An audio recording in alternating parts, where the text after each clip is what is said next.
History of the World by J. M. Roberts. Book 7. The End of the Europeans' World.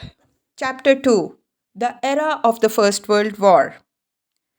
Critics of liberal capitalist society in other countries often held up Soviet Russia, of which they had a very rosy picture, as an example of the way in which a society might achieve progress and a revitalization of its culture and ethical life.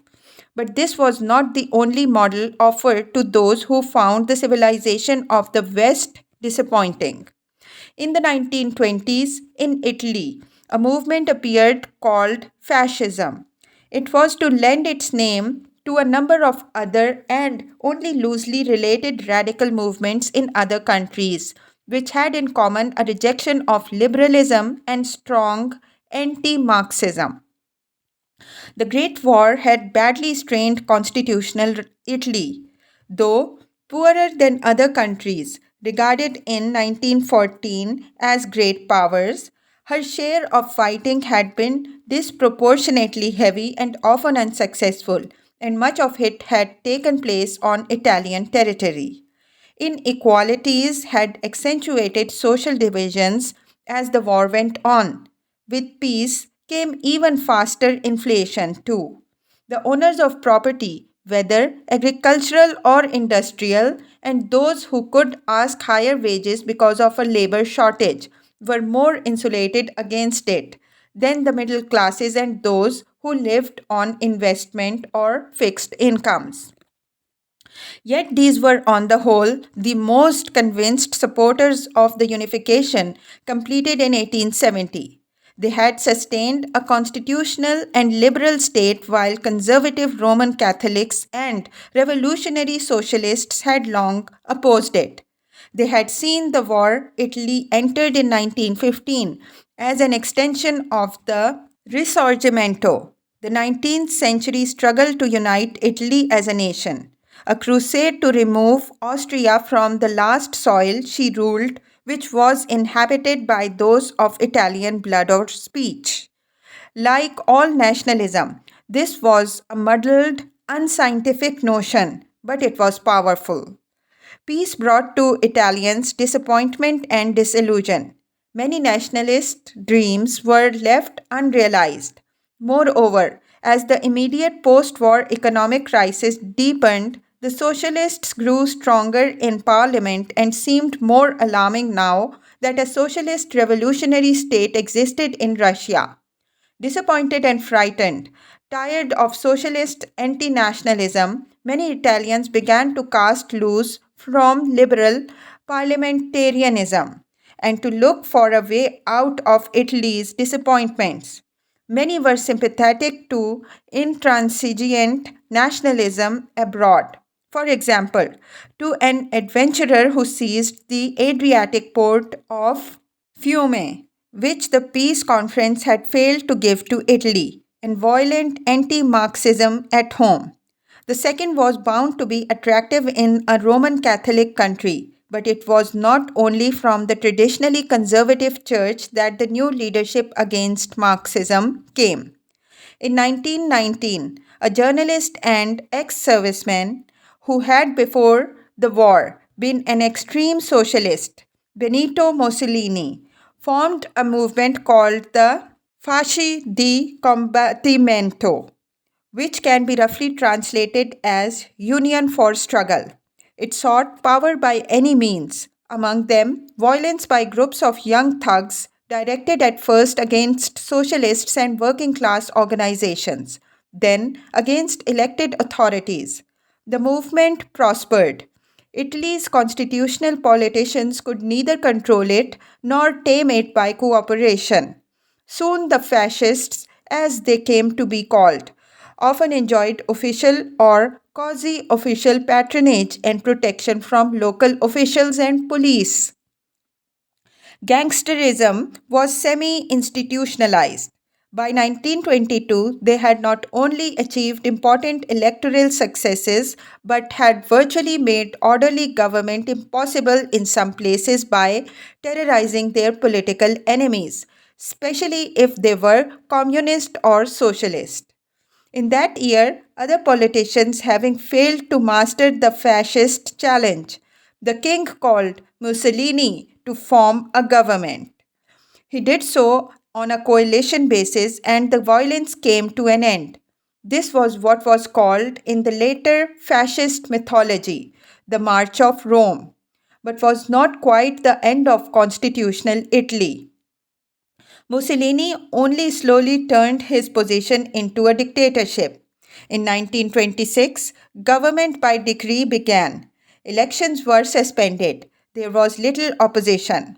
The new regime had terrorism in plenty at its roots, and it explicitly denounced liberal ideals. Yet Mussolini's rule was far short of totalitarian and was much less brutal than the Russian, of which he sometimes spoke admiringly. He undoubtedly had aspirations to revolutionary change, and many of his followers much stronger ones, but revolution turned out in practice to be largely a propaganda claim. Mussolini's own temperamental impatience with an established society from which he felt excluded lay behind it, as much as real radical pressure in his movement. Italian fascism in practice and theory rarely achieved coherence. Instead, it reflected more and more the power of established Italy. Its greatest domestic step was a diplomatic agreement with the papacy, which in return for substantial concessions to the authority of the church in Italian life, which persist to this day, recognized the Italian state officially for the first time. For all fascism's revolutionary rhetoric, the Lateran Treaties of 1929, which embodied this agreement, were a concession to the greatest conservative force in Italy. We have given back God to Italy and Italy to God, said the Pope. Just as unrevolutionary were the results of fascist criticism of free enterprise. The subordination of individual interest to the state boiled down to depriving trade unions of their power to protect their members' interests. Few checks were placed on the freedom of employers, and fascist economic planning was a mockery. Only agricultural production notably improved. The same divergence between style and aspiration on the one hand and achievement on the other was also to be marked in movements elsewhere which had been called fascist, though indeed reflecting something new and post liberal. They were inconceivable except as expressions of mass society. Such movements, almost always in practice, made compromising concessions to conservative influences.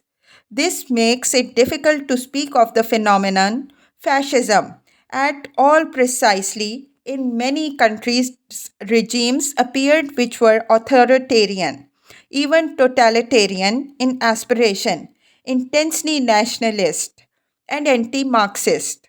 But fascism was not the only possible source of such ideas. Such governments as those which emerged in Portugal and Spain, for example, drew upon traditional and conservative forces rather than upon those which arose from the new phenomenon of mass politics. In them, true radicals who were fascists often felt discontented at concessions made to the existing social order.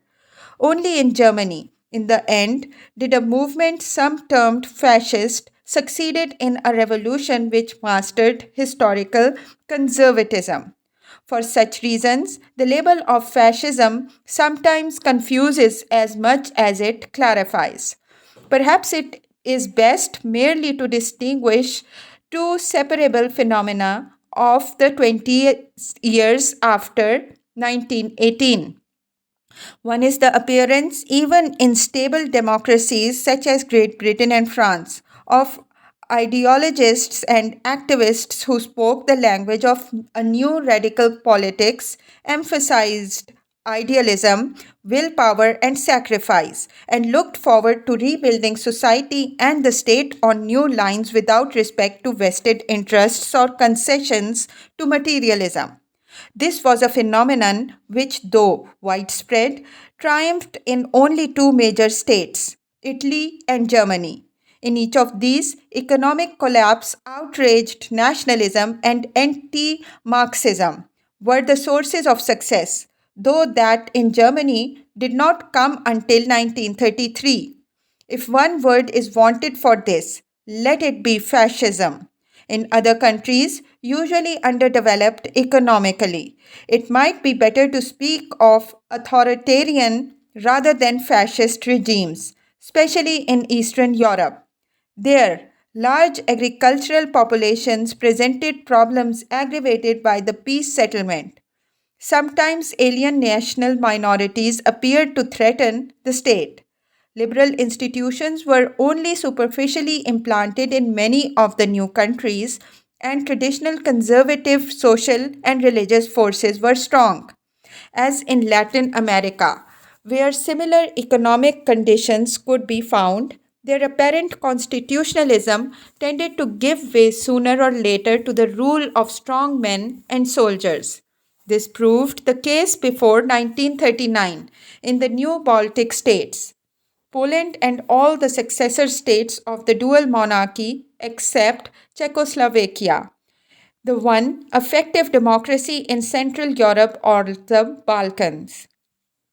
The need of these states to fall back on such regimes demonstrated both the unreality of the hopes entertained of their political maturity in 1918 and the new fear of Marxist communism, especially acute on Russia's borders.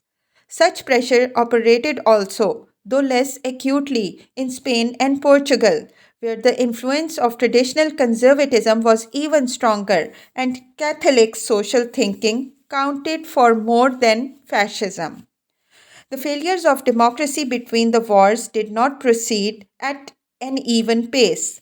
In the 1920s, a bad economic start was followed by a gradual recovery of prosperity in which most of Europe outside Russia shared, and the years from 1925 to 1929 were on the whole good ones.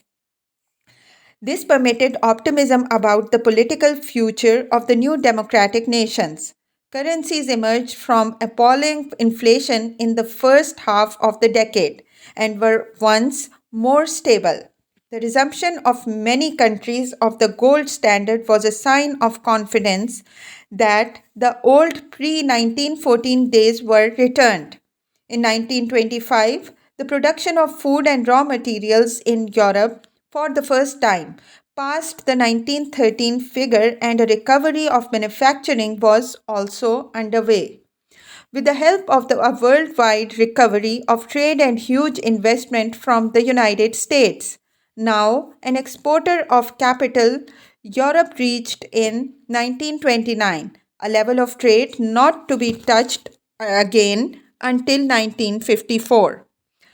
Yet the collapse followed. Economic recovery had been built on the insecure foundations. When faced with a sudden crisis, the new prosperity crumbled rapidly. There followed not merely a European but a world economic crisis, which was the single most important event between two world wars. The complex and remarkably efficient economic system of 1914 had in fact been irreparably damaged. International exchange was hampered by a huge increase of restrictions immediately after the war as new nations strove to protect their infant economies with tariffs and exchange control, and bigger and older nations tried to repair their enfeebled ones. The Versailles Treaty made things worse by saddling Germany, the most important of all the European industrial states, with an indefinite burden of reparation in kind and in cash. This not only distorted her economy and delayed its recovery for years, but also took away much of the incentive to make it work. To the east, Germany's greatest potential market, Russia, was almost entirely cut off behind an economic frontier which little trade could penetrate. The Danube Valley and the Balkans, another great area of German enterprise, was divided and impoverished. Temporarily, these difficulties were gradually overcome by the availability of American money, which Americans were willing to supply, though they would not take European goods and retired behind their tariff walls. But this brought about a dangerous dependence on the continued prosperity of the United States. In the 1920s, the United States produced nearly 40% of the world's coal and over half the world's manufactures. This wealth, enhanced by the demands of war, had transformed the life of many Americans, the first people in the world to be able to take for granted the possession of family automobiles. Unfortunately, American domestic prosperity carried the world. On it depended the confidence which provided American capital for export. Because of this, a swing in the business cycle turned into a world economic disaster. In 1928, short term money began to be harder to get in the United States. There were also signs that the end of the long boom might be approaching as commodity prices began to fall. These two factors led to the calling in of American loans from Europe. Soon, some European borrowers were in difficulties. Meanwhile, demand was slackening in the United States as people began to think a severe slump might be on the way.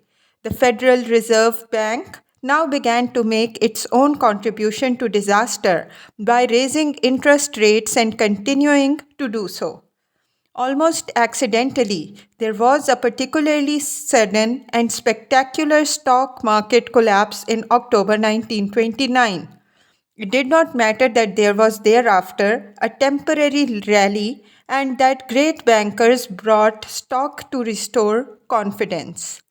It was the end of American business confidence and the overseas investment. After a last brief rally in 1930, American money for investment abroad dried up. The world slump began. Economic growth came to an end because of the collapse of investment, but another factor was soon operating to accelerate disaster. As the debtor nations tried to put their accounts in order, they cut imports. This caused a drop in world prices so that countries producing primary goods could not afford to buy abroad.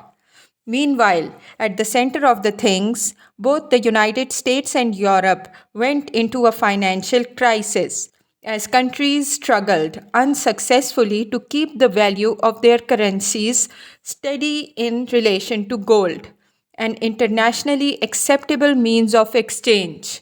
Hence, the expression gold standard. They adopted deflationary policies to balance their books, which again cut demand. So, government intervention ensured that recession would become disaster. By 1933, all the major currencies except the French were of gold. This was the symbolic expression of the tragedy, the dethronement of one old idol of liberal economies. Its reality was a level of unemployment which may have reached 30 million in the industrial world. In 1932, the worst year for industrial countries, the index of industrial production for the United States and Germany was in each case only just above half of what it had been in 1929. The effects of economic depression rolled outwards with a ghastly and irresistible logic. The social gains of the 1920s, when many people's standard of living had improved, were almost everywhere wiped out. No country had a solution to unemployment, and though it was at its worst in the United States and Germany, it existed in a concealed form all around the world in the villages and farmlands of the primary producers. The national income of the United States fell by 38% between 1929 and 1932. This was exactly the figure which the prices of manufactured goods fell. But at the same time, raw material prices fell by 56% and foodstuffs by 48%. Everywhere, therefore, the poorer nations and the poorer sectors of the mature economies suffered disproportionately. They may not always have seemed to do so because they had less far to fall. An Eastern European or an Argentinian peasant may not have been absolutely much worse off, for he had always been badly off, while an unemployed German clerk or factory hand certainly was worse off and knew it. There was to be no world recovery before another great war. Nations cut themselves off more and more behind tariffs. In 1930, United States tariff raised average duties on imports to 59% and strove in some cases to achieve economic self-sufficiency by an increasing state control of their economic life. Some did better than others, some very badly. The disaster was a promising setting for the communists and fascists who expected or advocated the collapse of liberal civilization and now began to flap expectantly about the enfeebled carcass. The end of the gold standard and the belief in non interference with the economy mark the collapse of the world order in its economic dimension, as strikingly as the rise of totalitarian regimes and the rise of nationalism to its destructive climax mark it in its political. Liberal civilization, frighteningly, had lost its power to control events. Many Europeans still found it hard to see this, though, and they continued to dream of the restoration of an age when the civilization enjoyed unquestioned supremacy. They forgot that its values had rested on a political and economic hegemony, which, remarkably though it had worked for a time, was already visibly in decay all around the world. Chapter 3: A New Asia in the Making. Europe's troubles could not be confined to one continent. They were bound soon to cramp her ability to dominate affairs elsewhere, and the earliest signs of this came in Asia. European colonial power in Asia was, in the perspective of world history, only very briefly unchallengeable and unchallenged. By 1914, one European power, Britain, had made an ally of Japan in order to safeguard her interests in the Far East rather than rely on her own resources. Another, Russia, had been beaten by Japan in war and had turned back towards Europe after 20 years of pressure towards the Yellow Sea. A century's bullying of China, which had seemed likely to prove fatal at the time of the Boxer Rebellion, was coming to an end. She lost no more territory to European imperialists after that. Unlike India or Africa, China had somehow hung on to her independence into an era where European power in Asia was ebbing. As tensions in Europe mounted and the difficulty of frustrating Japanese ambitions indefinitely became clear, European statesmen realized that the time for acquiring new ports or dreaming of partitions of sick man of the Far East was over. It would suit everyone better to turn to what was always, in effect, British policy, that of an open door through which all countries might seek their own commercial advantage.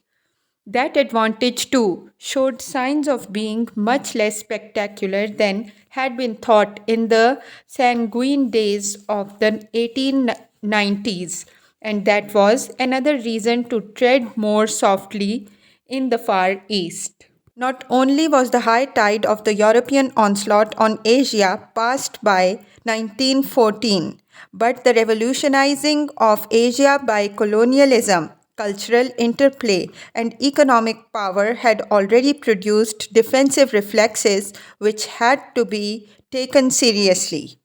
As early as 1881, a Hawaiian king had proposed to the Meiji emperor the creation of a union and federation of Asiatic nations and sovereigns. This was only a straw in the wind, but already such reflexes were now apparent in Japan. Their indirect operation as catalysts of modernization, channeled through this local and Asian force, set the pace of the next phase of Hundred Years' War of East and West. Japanese dynamism dominated Asian history in the first 40 years of the 20th century. China's revolution had no similar impact until after 1945, when, together with new change making forces from outside, that country would once more surpass Japan in importance as a shaper of Asian affairs and would close the Western Age in Asia. Japan's dynamism showed itself both in economic growth and territorial aggressiveness. For a long time, the first was more obvious. It was part and parcel of an overall process of what was seen as westernizing, which could in the 1920s still sustain a mood of liberal hopefulness about Japan and helped to mask Japanese imperialism. In 1925, universal suffrage was introduced, and in spite of much European evidence that this had no necessary connection with liberalism or moderation, it seemed to confirm once again a pattern of steady constitutional progress begun in the 19th century. This confidence, shared both by foreigners and by Japanese, was for a time helped by Japan's industrial growth, notably in the mood of expansive optimism awoken by the Great War, which gave it great opportunities. Markets, especially in Asia, in which it had been faced by heavy Western competition, were abandoned to it when their former exploiters found they could not meet the demands of the war in their own countries. The Allied governments ordered great quantities of munitions from Japanese factories. A world shipping shortage gave its new shipyards the work they needed. The Japanese gross national product went up by 40% during the war years. Though interrupted in 1920, expansion was resumed later in the decade, and in 1929, the Japanese had an industrial base which, though it still engaged less than 1 in 5 of the population, had in 20 years seen its steel production rise almost tenfold, its textile production triple, and its coal output double. Its manufacturing sector was beginning to influence other Asian countries too. It imported iron ore from China and Malaya, coal from Manchuria. Still, small though its manufacturing industry was, by comparison with that of the Western power, and though it coexisted with an enduring small scale and artisan sector, Japan's new industrial strength was beginning to shape both domestic politics and foreign relations in the 1920s. In particular, it affected its relations with mainland Asia. A contrast to the preeminent and dynamic role of Japan was provided there by the continuing eclipse of China, potentially the greatest of Asian and world powers. The 1911 revolution had been of enormous importance, but did not by itself end this eclipse. In principle, it marked an epoch far more fundamentally than the French or Russian revolutions. It was the end of more than 2000 years of history during which the Confucian state had held China together with Confucian ideals, had dominated Chinese culture and society. Inseparably intertwined, Confucianism and the legal order fell together. The 1911 revolution proclaimed the shattering of the standards by which traditional China lived.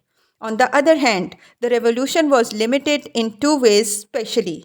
In the first place, It was destructive rather than constructive. The monarchy had held together a vast country, virtually a continent of widely different regions. Its collapse meant that the centrifugal regionalism, which so often expressed itself in Chinese history, could again have full reign. Many of the revolutionaries were animated by a bitter envy and distrust of Peking. Secret societies and gentry and military commanders were only too ready to step forward and take a grip of affairs in their own regions. These tendencies were somewhat masked while Yuan Shikai remained at the head of affairs until 1916, but then burst out. The revolutionaries were split between a group around Sun Yat-sen called the Chinese National People's Party and Kuomintang, and those who upheld the central government based on parliamentary structure at Peking. Sun's support was drawn mainly from Canton businessmen and certain soldiers in the south. Against this background, warlords thrived. They were soldiers who happened to have control of substantial forces and arms at a time when the central government was continuously weak. Between 1912 and 1928, there were some 1,300 of them, often controlling important areas. Some of them carried out reforms. Some were simply bandits. Some had considerable status as plausible pretenders to government power. It was a little like the end of a Roman Empire, though less drawn out. When no one took place of the old scholar bureaucrats, the soldiers hastened to fill the void. Yuan Shikai himself can be regarded as the outstanding example of the type.